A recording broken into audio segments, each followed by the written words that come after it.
Hey guys, it's Klaus. Welcome back, welcome back, welcome back. It's good to have you all back. I love that you all tune in every day and that we get to spend this quality time together every day. Today I've got Hammer 45 from the WA clan. Shout out to you guys!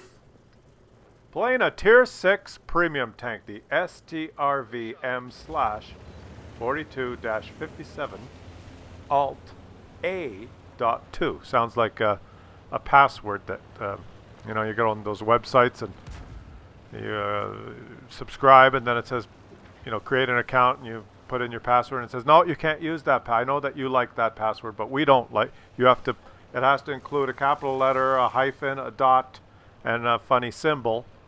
And you have to put in something like STRVM/42-57 Alt A.2, and you can never fucking remember it anymore. So, once you sign up, that's it. You've forgotten, and you never go back again. Anyway, that's besides the point. We're going to watch the Hammer 45 here playing his that thing, the Schnitzel tank, that Swedish tank, medium, which is kind of cool. And okay, should we talk about the game? I'm sorry. Sometimes I get distracted, and things to trigger in my mind for me to speak on other topics. But in this particular, sticking to the topic here at hand, which is the game that he is playing, I'm noticing that a lot of the enemy team has just driven down the beach. Why have they done that? Well, because one of them went and someone else thought, oh, look, we're here. I'll go.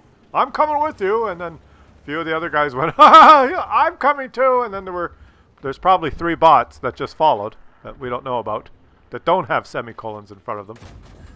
But anyway, they're all down there on the beach. And meanwhile, the Hammer here is going to pump his 4 shots. Oh, it only took 3. And his 4th shot, he took 4 for 4. This thing, I did a video a little while ago, remember, guys, about the advent calendar and premium tanks, and just gave you a little bit of no bullshit advice. And I said the tier 6, 7 premium tanks can be a lot more fun than the tier 8s. Like, look at this.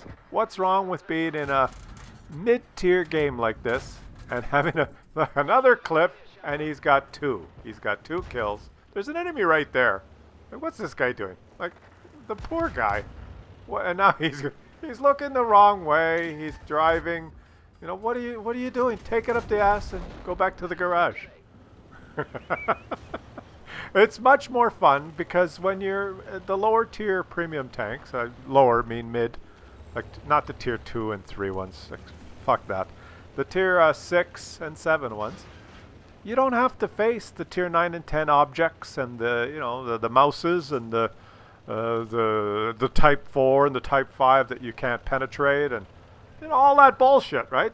You get in games like this, which still require skills, still require you to read the map, but they're a little bit more forgiving. So why not? And he's having a pretty good game already. He's got 3 kills, not a lot of damage, but 3 kills. And now all those enemies, the lemming train that rushed down the beach, is slowly working their way up.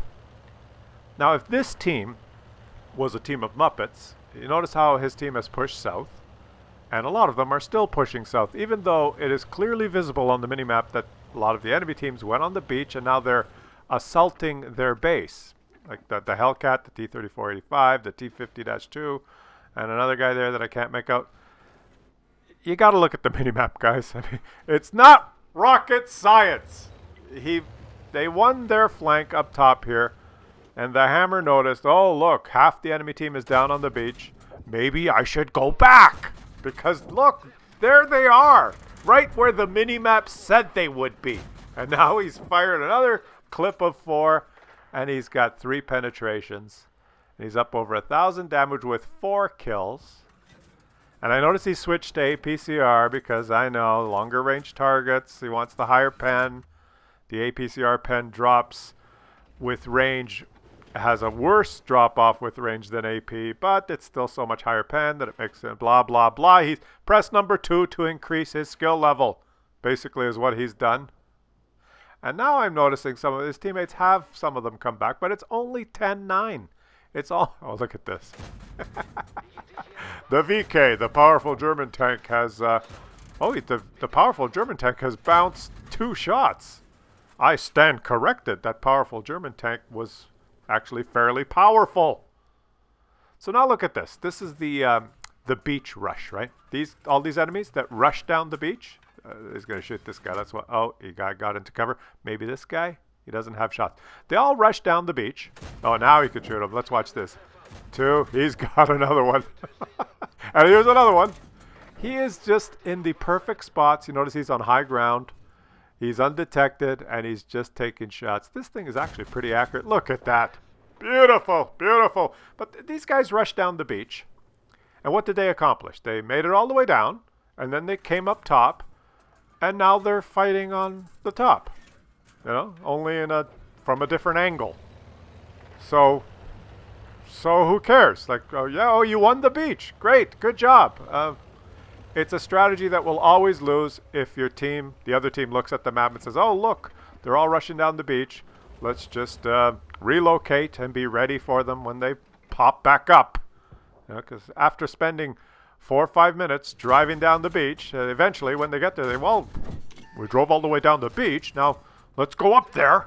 And that's what they're going to do. And what else can they do? Just stay down on the beach? They got 2 choices, right? They rush down the beach and just stay down there and then lose.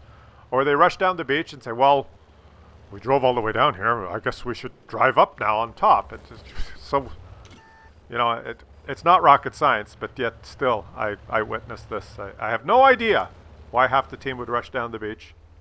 It only works if the opposing team is so utterly, pathetically clueless that they just ignore you and push south, and they have an easy time pushing south because, you know, the other team's all on the beach. Let's just push south. Oh, there's nobody here.